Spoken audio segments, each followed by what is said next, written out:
चलिए, हम लोग डिस्कस कर रहे थे deciding stability of resonating structures. Stability of resonating structures. Resonating structures, चलिए समझिए।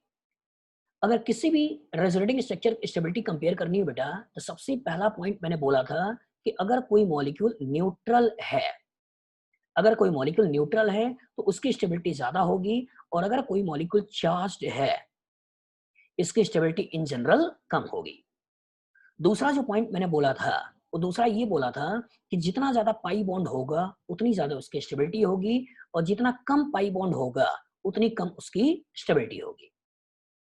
तीसरा मैंने बोला था कि अगर हर एक एटम का ऑक्टेट अगर पूरा है, हर एक एटम का ऑक्टेट अगर पूरा है, तो उसकी स्टेबिलिटी ज़्यादा होगी, और एक भी ऐसा है जिसमें इनकम्प्लीट ऑक्टेट है, इनकम्प्लीट ऑक्टेट है, उस केस में उसकी स्टेबिलिटी कम होगी। चौथा पॉइंट जो मैंने बोला था कि जो number of pi bond same हो, if number of pi bond अगर सेम है, नंबर ऑफ पाई बॉन्ड अगर सेम है, तो इलेक्ट्रॉन नेगेटिव एटम के पास नेगेटिव चार्ज और इलेक्ट्रो पॉजिटिव एटम के पास पॉजिटिव चार्ज, उसकी स्टेबिलिटी ज्यादा होगी। और अगर कभी इलेक्ट्रो नेगेटिव एटम के पास पॉजिटिव चार्ज है और इलेक्ट्रो पॉजिटिव एटम के पास नेगेटिव चार्ज है, उसकी स्टेबिलिटी कम होगी।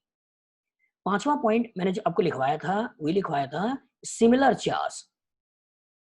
सिमिलर चार्ज अगर पास पास हैं, सिमिलर चार्ज अगर पास पास हैं, स्टेबिलिटी गिरेगी, और सिमिलर चार्ज अगर दूर दूर हैं, स्टेबिलिटी रिलेटिवली ज्यादा होगी।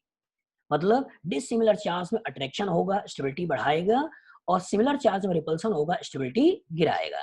कभी सिमिलर आ जाए तो पास करने के बजाय उससे कोशिश करिएगा दूर से दूर भेजा जाए। और लास्ट मैंने बोला था linear conjugation. Linear conjugation, linear conjugation के कारण स्टेबिलिटी ज्यादा होगी, और क्रॉस कंजुगेशन के कारण स्टेबिलिटी कम होगी। याद है? ओजस याद है? कपिल, चिन्मय बताइए, कशिश याद है? बोलो बोलो बेटा, कमेंट बॉक्स में लिखो आप लोग। गुड। इसी सीक्वेंस में आपको आगे बढ़ना है बेटा, इसी सीक्वेंस में आगे बढ़ना है। सबसे पहले सोचना है न्यूट्रल, उसके बाद सोचना है पाई बॉन्ड, उसके बाद सोचना है ऑक्टेट का कंप्लीशन। इन जनरल इसको पाई बॉन्ड का नंबर से भी देख सकते हो। उसके बाद देखना है जब number of pi bond same हो, तब इलेक्ट्रोनेगेटिव का नेगेटिव, इलेक्ट्रो पॉजिटिव स्टेबिलिटी ज्यादा सोचनी है। और इसी का उल्टा इलेक्ट्रोनेगेटिव का पॉजिटिव, इलेक्ट्रो पॉजिटिव का नेगेटिव स्टेबिलिटी कम सोचनी है। सिमिलर चार्ज स्टेबिलिटी डिक्रीज करेगा, डिसिमिलर चार्ज स्टेबिलिटी बढ़ेगा। लीनियर कंजुगेशन से स्टेबिलिटी बढ़ेगी, और क्रॉस कंजुगेशन से स्टेबिलिटी घटेगी। चलिए कुछ क्वेश्चन करते हैं, सोचिए। यहाँ पे एक चीज और दिमाग में रखिएगा बेटा, कि कभी कभी सिमिलर चार्ज बच्चे के दिमाग में पॉजिटिव पॉजिटिव ही चलता है। सिमिलर चार्ज कभी कभी बच्चे के दिमाग में पॉजिटिव पॉजिटिव ही चलता है, या नेगेटिव नेगेटिव ही चलता है। लेकिन लोन पेयर ऑफ इलेक्ट्रॉन और नेगेटिव चार्ज आ जाए, ये भी इलेक्ट्रॉनिक रिपल्सन है। पार्शियल पॉजिटिव चार्ज आ जाए, ये भी इलेक्ट्रॉनिक रिपल्सन का ही केस है। मतलब कोई जरूरी नहीं है कि पॉजिटिव पॉजिटिव ही हो, नेगेटिव नेगेटिव ही हो। लोन पेयर नेगेटिव आ जाए, ये भी इलेक्ट्रॉन है, ये भी इलेक्ट्रॉन है। पॉजिटिव आ जाए, पार्शियल पॉजिटिव आ जाए, ये भी इलेक्ट्रॉनिक रिपल्सन का ही केस है, क्योंकि ये भी गरीब है, ये भी गरीब है। याद रहेगा? याद रहेगा? ऐसे क्वेश्चन को देखकर आईटी ने पास्ट में क्वेश्चन पूछा है। इसको एक एग्जांपल के थ्रू आपको समझाऊं। जैसे मान लो आपके पास है CH2 CH, और यहाँ आपके पास है OCH3। ये एक मॉलिक्यूल है।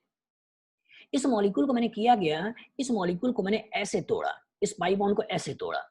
और जब इस पाई बॉन्ड को ऐसे तोड़ा, तो हमें जो स्ट्रक्चर मिला वो कुछ ऐसे मिल जाएगा। CH2 यहाँ बन जाएगा निगेटिव, यहाँ CH प्लस, और यहाँ हो जाएगा OCH3। ये बन गया आपका सेकंड।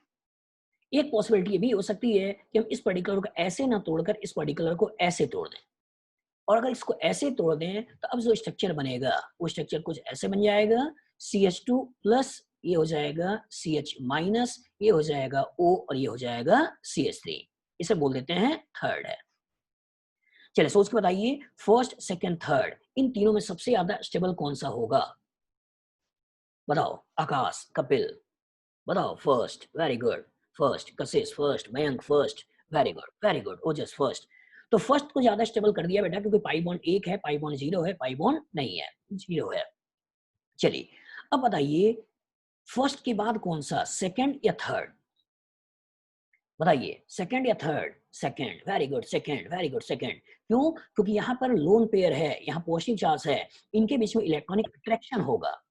लेकिन यहाँ पर नेगेटिव चार्ज है, यहाँ लोन पेयर है, इनके बीच में इलेक्ट्रॉनिक रिपल्सन होगा। तो यहाँ इलेक्ट्रॉनिक अट्रैक्शन होने की वजह से सेकंड की स्टेबिलिटी बढ़ जाएगी और थर्ड की स्टेबिलिटी घट जाएगी। और जब इसके बीच में अट्रैक्शन होगा तो इस अट्रैक्शन की वजह से एक स्ट्रक्चर बन जाएगा CH2 माइनस, और ये हो गया CH, ये हो गया O और ये हो गया CH3, और यहाँ हो गया पॉजिटिव चार्ज।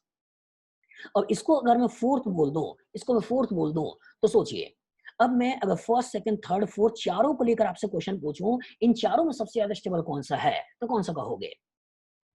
कौन सा कहोगे बताओ पारुल? चारों को लेकर अगर आपसे पूछा जाए, ठीक है, कौन सा होगा? First. Very good. Neutral molecule की स्टेबिलिटी ज्यादा, चार्ज मॉलिक्यूल की स्टेबिलिटी कम, इसलिए मैंने बोला था पाई बॉन्ड के पहले आप न्यूट्रल चार्ज देख लीजिएगा। तो फर्स्ट की स्टेबिलिटी ज्यादा, फर्स्ट के बाद कौन सा होगा? फर्स्ट के बाद कौन सा होगा?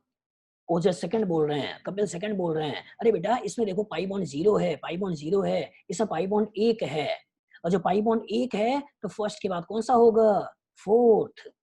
जल्दबाजी ना करो, मैंने क्या बोला कि कार्बन के पास पॉजिटिव, ऑक्सीजन का पॉजिटिव कब देखना है? जब number of pi bond same हो।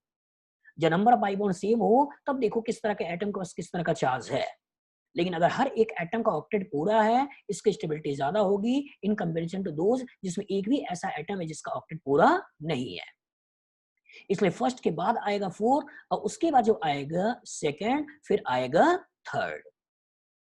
बना लोगे? बना लोगे? गुड।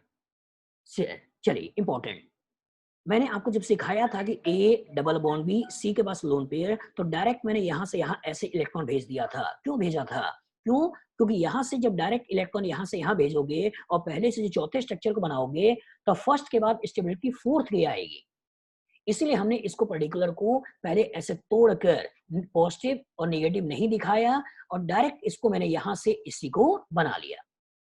इसलिए दिमाग में रखना है कि A double bond B C के पास लोन पेयर है, तो डायरेक्ट इसके इलेक्ट्रॉन को यहां से यहां भेज दो और इस तरह का स्ट्रक्चर बना लो। बन जाएगा? चलिए, सो परसुआ पूछते हैं सर थर्ड होगा ना according to octet rule? Third क्यों होगा बेटा? अभी तो मैं समझा रहा हूं कि नेगेटिव चार्ज लोन पेयर अगर पास पास होगा तो क्या इलेक्ट्रॉनिक अट्रैक्शन है, रिपल्सन है? रिपल्सन है। चलिए, एक अच्छा कॉन्सेप्ट यहां से भी निकलता है कि नॉर्मली बच्चों के दिमाग में बैठा होता है कि अगर दो एटम के बीच में इलेक्ट्रोनेगेटिविटी का डिफरेंस है तो more electronegative atom less electronegative atom का इलेक्ट्रॉन खींचेगा। लेकिन ये कहानी सिग्मा के अलॉन्ग देखना है।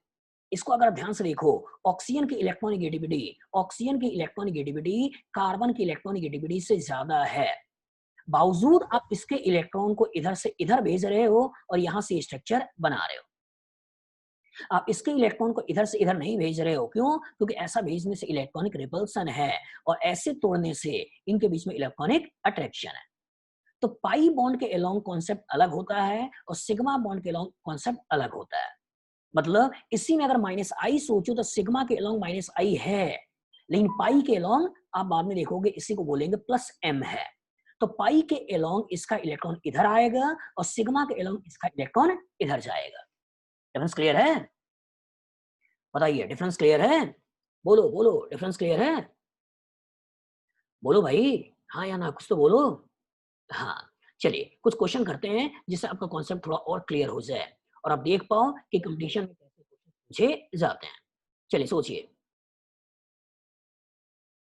सोचिए इस क्वेश्चन को बताइए, which of the following pair of structure do not represent resonating structures? बताइए, क्या पहला रेजोनेटिंग स्ट्रक्चर्स है या नहीं है? क्या बोलोगे आप? बताइए, पहला रेजोनेटिंग स्ट्रक्चर्स हैं या नहीं है? बोलो। Good good good. अरे बैक स्लाइड छोड़ दे भाई मेरे, जो दिखा रहा हूं तो देख ले।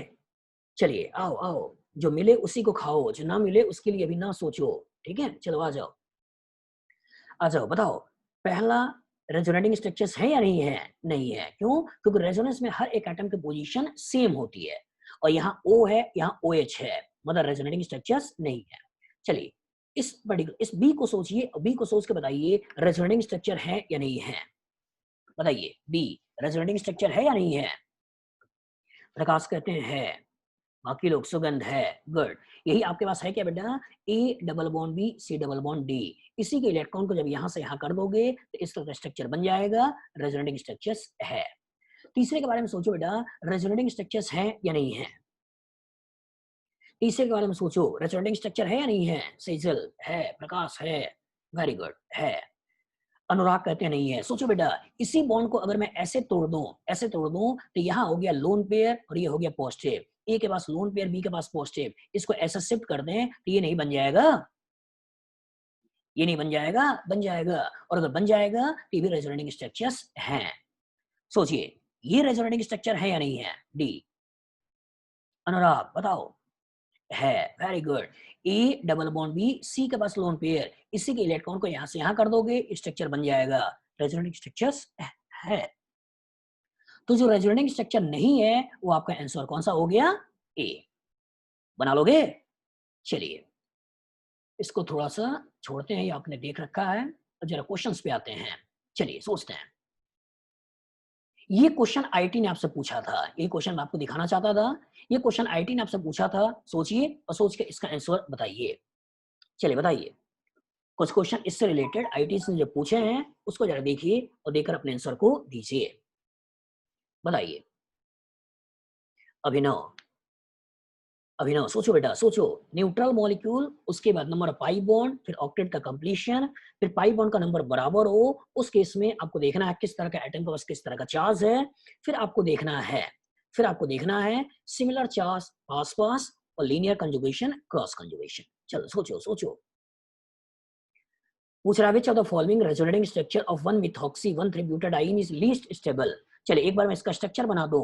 1,3-butadiene, तो 4 कार्बन ऐसे आपने बना लिए, 4 कार्बन ऐसे आपने बना लिए। कह रहे 1-methoxy, इसी पर्टिकुलर पर आपने 1-methoxy को भी लगा दिया, ये हो गया 1-methoxy 1,3-butadiene। अब इसी के बेसिस पे आपको बताना है कि कौन सा मॉलिक्यूल लीस्ट स्टेबल है। चलिए सोचिए सोचिए। चलिए कुछ लोग बोल रहे हैं डी, कुछ लोग बोल रहे हैं सी। सोचो सोचो, फिर से बोल रहे हैं। आपको सबसे पहले यही देखना बेटा कि क्या कोई मॉलिक्यूल न्यूट्रल तो नहीं है, और अगर वो न्यूट्रल होगा तो उसकी स्टेबिलिटी ज्यादा होगी, चार्ज होगा उसकी स्टेबिलिटी कम होगी। तो ये वाला न्यूट्रल है, बाकी सब चार्ज है, इससे तो क्लियर नहीं हो रहा है। दूसरा देखना है पाई बॉन्ड, दूसरा देखना है पाई बॉन्ड। सोचिए, इसके अंदर पाई बॉन्ड 2 है, इसके अंदर पाई बॉन्ड 1 है, इसके अंदर पाई बॉन्ड 2 है, इसके अंदर पाई बॉन्ड 1 है। तो 2 वालों को तो पहले अब भूल जाइए, ये तो लिस्ट में नहीं आएगा। अब या तो कहानी में सी आने वाला है या तो कहानी में डी आने वाला है, या तो कहानी में सी आने वाला है या तो कहानी में डी आने वाला है। सोचो, सोच के बताओ बेटा। कशिश, बी तो नहीं होगा, बी तो नहीं होगा। बताओ। पारुल, पारुल कहती है सी होगा। अभिनव कहते हैं डी होगा। चलिए सोचिए। सेजल भी कहती है सी होगा। ठीक है, कपिल कहते हैं डी होगा, साहस सी होगा। क्यों नहीं देख पा रहे बेटा? क्यों नहीं देख पा रहे कि ऑक्सीजन के पास लोन पेयर है, और लोन पेयर और यहाँ पे नेगेटिव चार्ज, क्या इनके बीच में अट्रैक्शन है, रिपल्सन है? अट्रैक्शन है, रिपल्सन है? रिपल्सन है। इसका इलेक्ट्रॉन अगर इधर से इधर भेजोगे तो यहाँ निगेटिव ही तो क्रिएट कराओगे, तो निगेटिव पॉजिटिव के बीच में अट्रैक्शन, नेगेटिव पॉजिटिव के बीच में अट्रैक्शन। लेकिन यहाँ पर है क्या? निगेटिव और लोन पेयर के बीच में रिपल्सन। तो जो सबसे ज्यादा अनस्टेबल है, लीस्ट स्टेबल है, वो आंसर कौन सा हो जाएगा? डी। मतलब किया क्या है आईआईटी ने? सोचिए, किया क्या है आईआईटी ने? इस पर्टिकुलर स्ट्रक्चर को कैसे बनाया होगा? इसी बॉन्ड को इन्होंने ऐसे तोड़ दिया होगा। इसी बॉन्ड को अगर हम ऐसे तोड़ दें, यहाँ पॉजिटिव बन जाएगा, यहाँ नेगेटिव बन जाएगा, और ये वाला स्ट्रक्चर उन्होंने बना लिया। इस वाले स्ट्रक्चर को कैसे बनाया होगा? इसी बॉन्ड को ऐसे तोड़ दें, इसी बॉन्ड को ऐसे तोड़ दें कि यहाँ पॉजिटिव यहाँ नेगेटिव बन जाएगा, और ये वाला स्ट्रक्चर आप कहीं ना कहीं बना लोगे।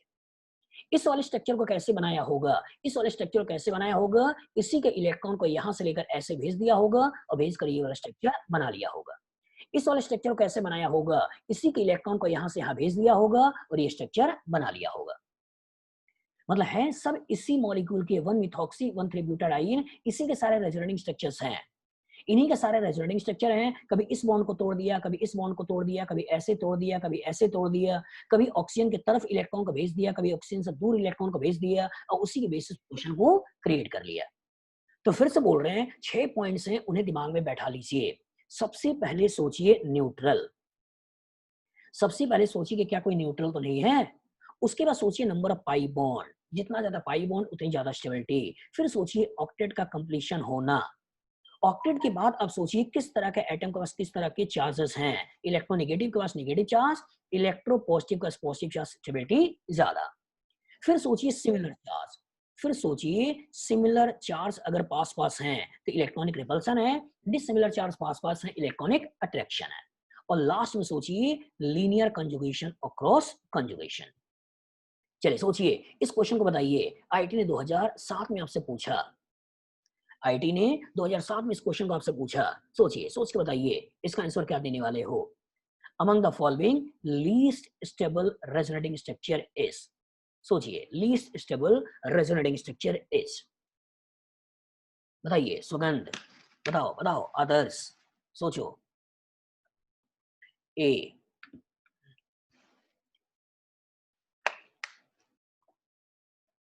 बताइए बताइए बताइए उत्कर्ष ए, वेरी गुड। ओजस ए, वेरी गुड। और लोग बोलिए, और लोग बताइए आंसर क्या लिखने वाले हो। Anurag A, Mohammad A, Nitin A, Mohammad Aman A, Divya. Sir notes, notes PDF में कहीं ना कहीं आ जाएगा बेटा, लास्ट में सब पीडीएफ में एक बार ग्रुप में डाल दूंगा। और वीडियोस तो आप कहीं कहीं यूट्यूब पे देखते ही हो, जो मैं प्रॉपर तरीके से डाल ही देता हूँ। एक बार सारा पाठ हो जाता है तो पीडीएफ भी मैं अपने ग्रुप पे डाल दूंगा। चलिए वेरी गुड, सभी लोगों ने लगभग ए बता दिया।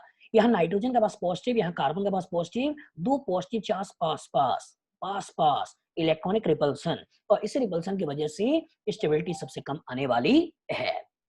अब इसी का अगर मैं डिक्रीजिंग ऑर्डर पूछता, इसी का अगर मैं डिक्रीजिंग ऑर्डर ऑफ स्टेबिलिटी पूछता,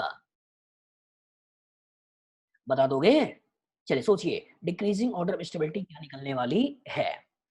चलिए कपिल सोचो, कपिल जाकर सोचो सोचो, कशिश सोचो, ये ध्रुव सोचो बेटा सोचो, Ankit, Aryan, decreasing order, decreasing order बताइए, सोचिए डिक्रीजिंग ऑर्डर। आकाश डिक्रीजिंग बोल रहे हैं बेटा, अच्छा डिक्रीजिंग बोल रहे हैं और ये को सबसे कम बोल रखा है तो ये सबसे पहले कैसे आएगा, ये तो कॉमन सेंस है। दीपांश, चलिए सोचिए मयंक, कुछ लोग बी की तरफ जा रहे हैं, कुछ लोग डी की तरफ जा रहे हैं, और ध्रुव तो सी की तरफ जा रहा है।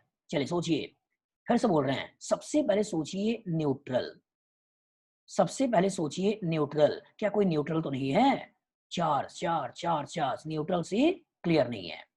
उसके बाद सोचिए पाई बॉन्ड, उसके बाद सोचिए पाई बॉन्ड, दो पाई बॉन्ड, दो पाई बॉन्ड, दो पाई बॉन्ड, दो पाई बॉन्ड, क्लियर नहीं है। उसके बाद सोचिए ऑक्टेट का पूरा होना, ऑक्टेट का पूरा होना, यहाँ पे दो का, तीन का ऑक्टेट पूरा, एक का अधूरा, तीन का ऑक्टेट पूरा, एक का अधूरा, तीन का ऑक्टेट पूरा, एक का अधूरा, तीन का ऑक्टेट, तीन का ऑक्टेट पूरा, एक का अधूरा। इससे भी क्लियर नहीं हो रहा है। अब आइए किस तरह के एटम के पास किस तरह का चार्ज है। तो इलेक्ट्रोनेगेटिव के पास नेगेटिव चार्ज और इलेक्ट्रोपॉजिटिव के पास पॉजिटिव चार्ज, स्टेबिलिटी ज्यादा होगी। चलिए सोचते हैं, यहाँ कार्बन के पास, इस नाइट्रोजन के पास पॉजिटिव को अगर आप ध्यान से देखो तो सब में कॉमन है, इस नाइट्रोजन का पॉजिटिव सब में कॉमन है, सब में कॉमन है, तो इसे तो पहले छोड़ दो, इसे सबसे पहले छोड़ दो। अब सोचो ये ऑक्सीजन का नेगेटिव, ये ऑक्सीजन का नेगेटिव, ये ऑक्सीजन का नेगेटिव, ये ऑक्सीजन का नेगेटिव भी सब में कॉमन है। अब अगर आप ध्यान से देखो बेटा, तो कार्बन के पास पॉजिटिव, कार्बन के पास पॉजिटिव, कार्बन के पास पॉजिटिव, लेकिन यहाँ कार्बन के पास नेगेटिव, कार्बन के पास नेगेटिव, लेकिन यहाँ ऑक्सीजन के पास नेगेटिव। और जो ऑक्सीजन के पास नेगेटिव है तो डी की स्टेबिलिटी ज्यादा हो गई, डी की स्टेबिलिटी ज्यादा हो गई। ए की स्टेबिलिटी आप सबसे पहले भी बता चुके हो कि सबसे कम है। अब बच गया बी और सी। सोचिए बी और सी, इसमें किसकी स्टेबिलिटी ज्यादा बोलने वाले हो, बी की या सी की। सोचिए, सोच के बताइए, बी की स्टेबिलिटी ज्यादा बोलने वाले हो या सी की। Parul B, Utkarsh B, Mohammad B, B, very good very good. Rizwan B, very good. Aman B, good. यही सोचना है बेटा, क्योंकि ये पॉजिटिव नेगेटिव पास, ये पॉजिटिव नेगेटिव पास, अट्रैक्शन ज्यादा होगा, अट्रैक्शन ज्यादा होगा। इस पॉजिटिव का इस नेगेटिव से अट्रैक्शन काफी कम होगा। इसको तो सोच सकते हो कि अट्रैक्शन होगा, लेकिन इस नेगेटिव पॉजिटिव बीच में अट्रैक्शन कम होगा। इसलिए डी के बाद सोचिए बी और बी के बाद सोचिए सी, ये ए। लेकिन चूंकि आपका क्वेश्चन रिलेटिवली इजी था, आपसे केवल यही पूछा था कि लीस्ट स्टेबल बताइए, मतलब इतनी कहानी आपको सोचनी भी नहीं थी। तो फ्यूचर में अगर इस तरह का क्वेश्चन आएगा, लगा लोगे? चलिए इसमें एक स्ट्रक्चर गड़बड़ था, इसलिए इसको थोड़ा सा हटाते हैं।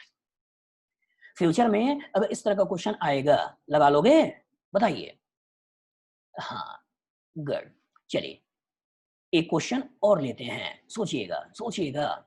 जैसे मान लो एक क्वेश्चन मैं आपको ऐसे दे दूं, यहाँ आपके पास है CH2, यहाँ आपके पास है CH, यहाँ आपके पास है NO2। NO2 ये हमने ऐसे बना दिया।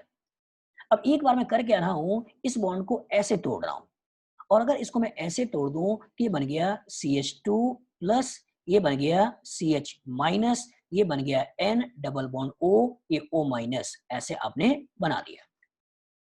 एक बार मैं क्या कर रहा हूँ, इसी बॉन्ड को ऐसे ना तोड़कर ऐसे तोड़ रहा हूँ, और जब ऐसे तोड़ रहा हूँ ये बन गया CH2 माइनस, ये हो गया CH प्लस, ये हो गया N डबल बॉन्ड O, और ये हो गया O, और ये हो गया प्लस। और एक बार मैं थोड़ा खतरनाक काम कर रहा हूँ, इस पर्टिकुलर को नेगेटिव पॉजिटिव को मिला दे रहा हूँ, और नेगेटिव पॉजिटिव को मिलाकर, इसको यहीं पे ले लेते हैं, नेगेटिव पॉजिटिव को मिला दे रहा हूँ, और नेगेटिव पॉजिटिव को मिलाकर CH2 CH, यहाँ N डबल बॉन्ड O कुछ इस तरह का स्ट्रक्चर बना दे रहा हूँ। इसको दे दे रहा हूँ नंबर 1, इसको दे दे रहा हूँ नंबर 2, इसको दे दे रहा हूँ नंबर 3, और इसको दे दे रहा हूँ नंबर 4। सोच के बताइए इन चारों में सबसे ज्यादा स्टेबल कौन सा होगा? बताओ, इन चारों में सबसे ज्यादा स्टेबल कौन सा होगा?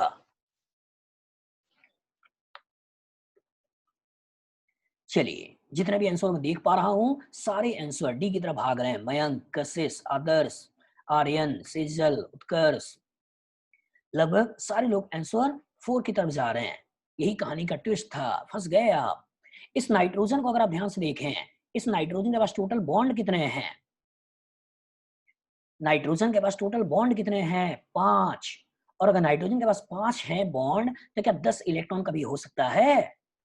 इसलिए मैंने बोला था कि all resonating structure must be proper Lewis structure. इसलिए इसे बोलना क्या है? Not feasible. ये तो फिजिबल ही नहीं है, नॉट परमिसिबल। कभी कभी इस टर्म्स को यूज कर सकता है। कौन सा स्ट्रक्चर ऐसा है जो फिजिबल ही नहीं है, कौन सा स्ट्रक्चर ऐसा है जो पॉसिबल ही नहीं है, कौन सा रिएक्शन ऐसा, ये मॉलिक्यूल ऐसा है जो परमिसिबल ही नहीं है। तो इसे तो बेटा सोचना भी नहीं है, इसे तो सोचना भी नहीं है। ठीक है, आपको इन तीनों में सोचना है। बताइए इन तीनों में सबसे ज्यादा स्टेबल कौन सा है? ए। गुड, ए। क्यों? क्योंकि यहाँ पे नंबर ऑफ पाई बॉन्ड 2 है, एक है, एक है। वेरी गुड, ए फर्स्ट। फर्स्ट के बाद कौन सा? सेकंड या थर्ड? सेकंड या थर्ड कौन सा होगा? सेकंड या थर्ड? हाँ, वेरी गुड। क्योंकि यहाँ नेगेटिव पॉजिटिव इसके बीच में इलेक्ट्रॉनिक अट्रैक्शन है, लेकिन यहाँ पॉजिटिव पॉजिटिव इसके बीच में इलेक्ट्रॉनिक रिपल्सन है। इसलिए बोलना है सेकंड, ना कि थर्ड। और जो सेकंड बन गया तो इसी का नेगेटिव यहाँ से यहाँ शिफ्ट करोगे, इसको ऐसे तोड़ दोगे, और तोड़ने के बाद एक स्ट्रक्चर और बना लोगे। इसको बना दोगे CH2 प्लस, यहाँ हो गया CH डबल बॉन्ड N, ये हो गया था O माइनस, ये हो गया O माइनस, ऐसा स्ट्रक्चर बना लोगे। और मैं इसे अगर फोर्थ कह दूं और आपसे इन चारों में तुलना करा दूं, सबसे ज्यादा स्टेबल कौन सा है? फर्स्ट, सेकंड, थर्ड या फोर्थ? कौन सा कहोगे? फर्स्ट, सेकंड, थर्ड या fourth? First. Very good, first. First के बाद कौन सा? फर्स्ट के बाद कौन सा? फोर्थ। वेरी गुड, फर्स्ट के बाद फोर्थ। फोर्थ के बाद कौन सा? फोर्थ के बाद कौन सा? बताइए। सेकंड। एंड सेकंड के बाद कौन सा? थर्ड। इसीलिए मैंने आपको सिखाया था बेटा कि जो E double bond B C double bond D हो तो डायरेक्ट इसके इलेक्ट्रॉन को यहाँ से यहाँ कर दो, कि जिससे कि ये वाला स्ट्रक्चर डायरेक्ट बन जाएगा, जिसकी स्टेबिलिटी ज्यादा है। लेकिन इस स्ट्रक्चर को बनाने में इसका कंट्रीब्यूशन है, इसीलिए इसके बाद इसको लेना है। इसकी स्टेबिलिटी ज्यादा, इसकी स्टेबिलिटी सबसे ज्यादा, इसकी स्टेबिलिटी कम, और इनको इनकी स्टेबिलिटी सबसे कम, और इसको तो सोचना भी नहीं है। बना लोगे? तो कभी डिक्रीजिंग ऑर्डर में आपसे पूछ लिया जाए तो क्वेश्चन प्रॉपर तरीके से आना चाहिए। बन जाएगा? मोहम्मद अमन बताओ, बना लोगे? बना लोगे अमन? बोलो बोलो बोलो, बन जाएगा? चलिए कशिश, हाँ, पारुल, हाँ, गुड। ऑक्टेट वाला पॉइंट, अरे 8 इलेक्ट्रॉन बेटा, ऑक्टेट मतलब है क्या? 8 इलेक्ट्रॉन। सर ऑक्टेट वाला पॉइंट बता दिए, एक बार समझ नहीं आया था। अच्छा ठीक है, चलिए चेक करिए। ऑक्टेट का मतलब ये हुआ कि 8 इलेक्ट्रॉन, जैसे यहाँ देखो ध्यान से, इस नाइट्रोजन को देखो, तो नाइट्रोजन के पास पहले से 1 2 3 4 5 6 7 8 इलेक्ट्रॉन इसके पास पहले से है। और जो 8 इलेक्ट्रॉन इसके पास पहले से है, इसलिए बोलना है इसका ऑक्टेट पूरा है। लेकिन अगर इस कार्बन के टर्म्स में देखो, इस कार्बन के टर्म्स में देखो, तो 2 हाइड्रोजन है, कार्बन के साथ सिग्मा बॉन्डेड, एक कार्बन कार्बन सिग्मा है, तो ओवरऑल यहाँ इस कार्बन के पास केवल 6 इलेक्ट्रॉन है। इसलिए यहाँ ऑक्टेट पूरा नहीं है, लेकिन यहाँ पर ऑक्टेट पूरा है, यहाँ ऑक्टेट पूरा है, यहाँ ऑक्टेट पूरा है। बात समझ में आ गई?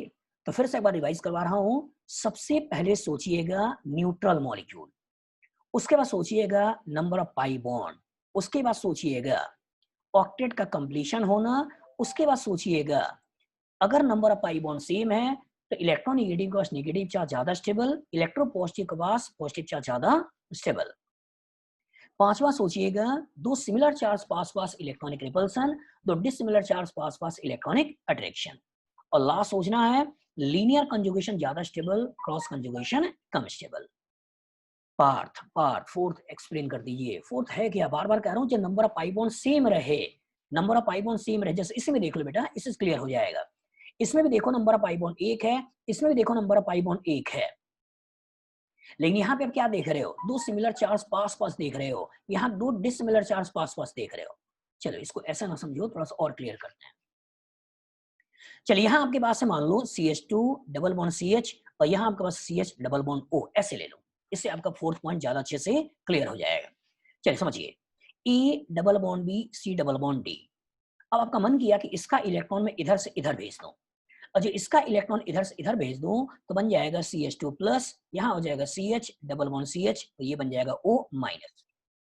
लेकिन आपका दिमाग है चला, इसको ले लिया A B C D और इसके इलेक्ट्रॉन को इधर से इधर भेज दिया, और इधर से इधर भेजते हुए तुम्हारे दिमाग में आ गया कि क्यों ना मैं इस मॉलिक्यूल को ऐसे बना दूं, क्यों ना इस मॉलिक्यूल को मैं ऐसे बना दूं। अब जरा ध्यान से देखिए, यहीं से फोर्थ पॉइंट क्लियर हो जाएगा। यहाँ नंबर ऑफ पाई बॉन्ड 2 है, यहाँ नंबर ऑफ पाई बॉन्ड 1 है, नंबर ऑफ पाई बॉन्ड 1 है, तो पहले की स्टेबिलिटी ज्यादा है, नो डाउट।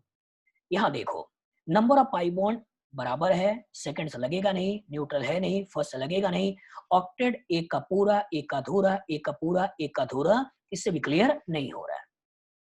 जब number of pi bond same है तब देखना है कि इलेक्ट्रोनेगेटिव के पास नेगेटिव चार्ज, इलेक्ट्रोपॉजिटिव के पास पॉजिटिव चार्ज, स्टेबिलिटी ज्यादा होगी इन कंपैरिजन टू दोस जो इलेक्ट्रोनेगेटिव के पास पॉजिटिव चार्ज है और इलेक्ट्रोपॉजिटिव के पास नेगेटिव चार्ज है, इसकी स्टेबिलिटी कम होगी। अब तो क्लियर है पार्थ, बताइए अब तो क्लियर है? हाँ, मतलब जब number of pi bond same रहे बेटा, number of pi bond same रहे तब इस कहानी को सोचिएगा। लास्ट, क्योंकि ऑर्गेनिक है तो कुछ भी हो सकता है, और जब कुछ भी हो सकता है तो बी केयरफुल, कुछ भी है तो बी केयरफुल। कहां पर? For aromatic compounds, for aromatic compounds. मतलब अगर कभी एरोमेटिक कंपाउंड्स आ जाएं तो 6 के 6 पॉइंट वॉयलेट हो सकते हैं। इन जनरल पास्ट में ऐसा क्वेश्चन तो आईटी ने दिया नहीं है, लेकिन कभी एरोमेटिक हो जाएं तो सारे के सारे पॉइंट वॉयलेट हो सकते हैं। जैसे जैसे ध्यान से देखिएगा, अगर मान लो क्वेश्चन ऐसा दे दे, क्वेश्चन ऐसा दे दे, बताओ क्या ये कंपाउंड एरोमेटिक है या नहीं है? क्या ये कंपाउंड एरोमेटिक है या नहीं है? बोलो, क्या ये कंपाउंड एरोमेटिक है या नहीं है? है। प्रकाश है, अमन है, सेजल है, शिवम है, वेरी गुड। और अगर ये एरोमेटिक है तो इसकी एरोमेटिक कैरेक्टर को कैसे समझाओगे? इसकी एरोमेटिक कैरेक्टर कैसे समझाओगे? इसको तोड़ोगे और तोड़ने के बाद एक स्ट्रक्चर बनाओगे, और जो स्ट्रक्चर बनाओगे वो स्ट्रक्चर ऐसे ही तो बनाओगे, ऐसे ही तो बनाओगे, और इसी पर्टिकुलर का डीलोकलाइजेशन करा दोगे, और डीलोकलाइजेशन कराकर रियल स्ट्रक्चर जो सोचोगे वो रियल स्ट्रक्चर में पॉजिटिव चार्ज पूरे सिस्टम में डीलोकलाइज्ड ऐसे रहेगा। मतलब एक मॉलिक्यूल ये है, एक मॉलिक्यूल ये है, और इन्हीं दोनों में तुलना कर ले कि पहला और दूसरा इन दोनों में ज्यादा स्टेबल कौन सा है। तो इस मॉलिक्यूल का रियल एग्जिस्टेंस जिस रूप में होगी वो यही तो है। और इस मॉलिक्यूल का रियल एग्जिस्टेंस अगर इसी रूप में होगी, तो इस केस में अगर आप ध्यान से देखिए तो न्यूट्रल भी नहीं है, न्यूट्रल तो ये है, पाई बॉन्ड का नंबर भी कम है, ऑक्टेट के कंप्लीशन वाली बात भी नहीं हो रही है, मतलब ये सारे पॉइंट जो आपने यहाँ पे देखे हैं सब वायलेट हो गया। तो दो मॉलिक्यूल जो आपके सिलेबस में है उन्हें केयरफुली दिमाग में बैठा लीजिएगा, कभी फ्यूचर में कभी क्वेश्चन बनाने की कोशिश करेगा ऐसा एबनॉर्मल, तो यहीं से वो बना सकता है। एक 3 मेंबर्ड रिंग इसमें कीटोन बना ले और एक 7 मेंबर्ड रिंग इसमें कीटोन बना ले।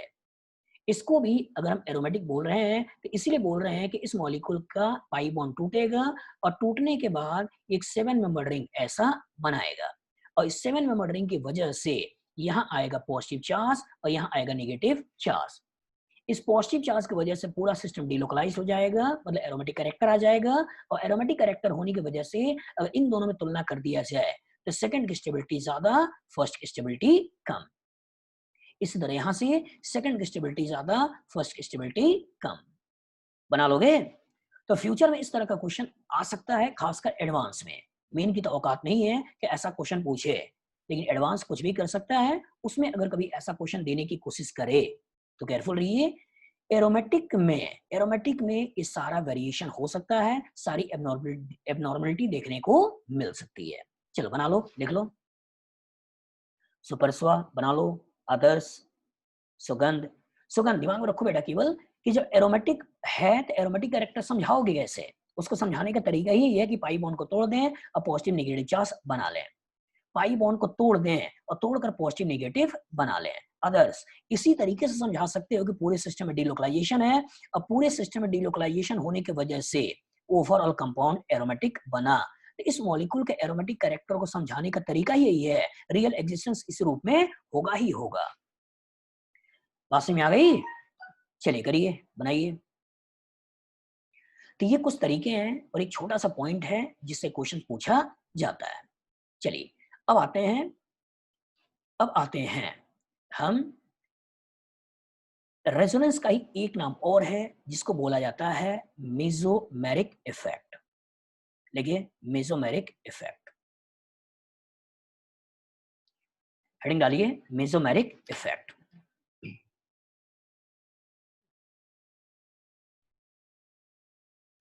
मेसोमेरिक इफेक्ट, चलो ध्यान समझो।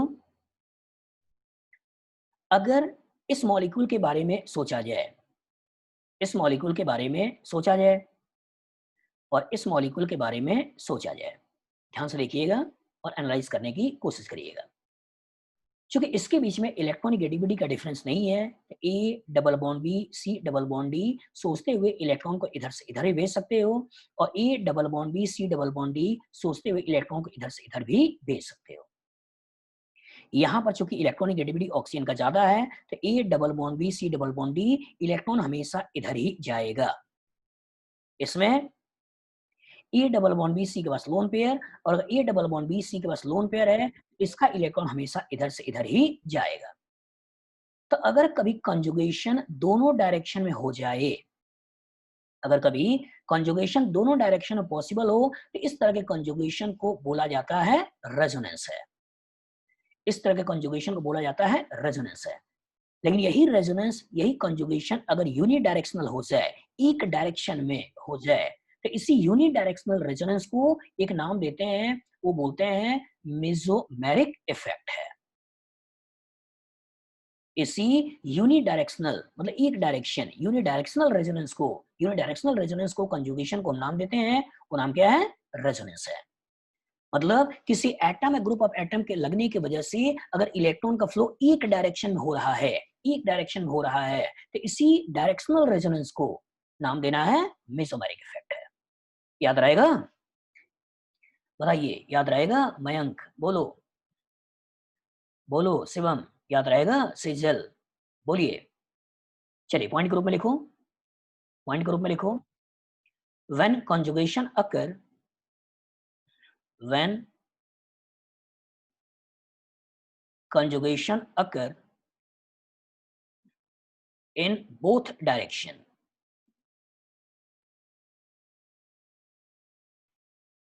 when conjugation occur in both direction, conjugation occur in both direction, इसको ऐसे बोल सकते हो direction of electron flow. When conjugation occur in both direction, then such conjugation is called as resonance. Such conjugation is called as resonance. But if conjugation become unidirectional, but if conjugation become unidirectional,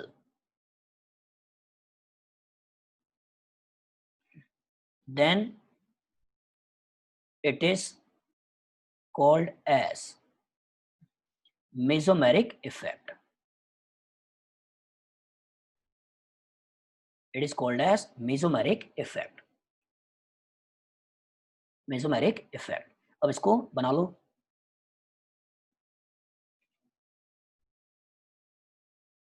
इसको बना लो।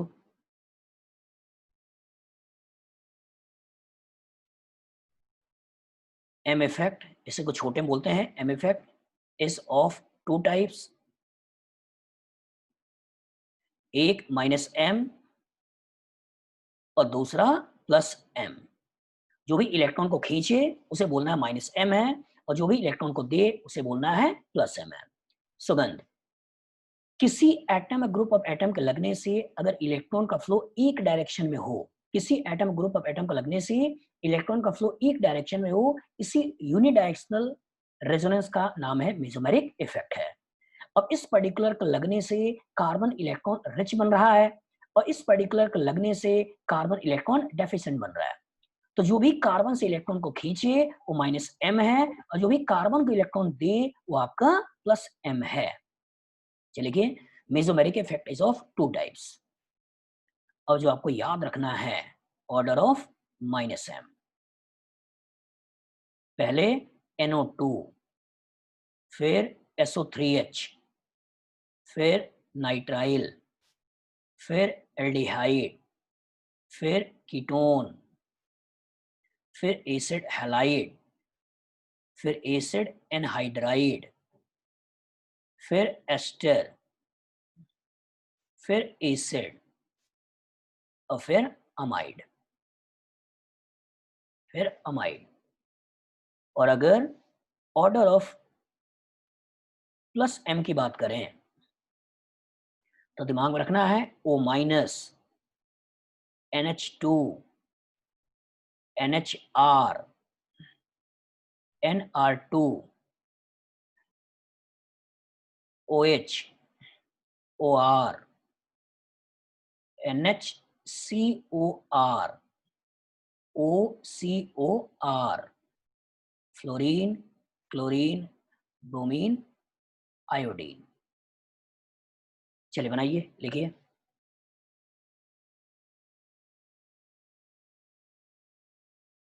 बनाइए बनाइए।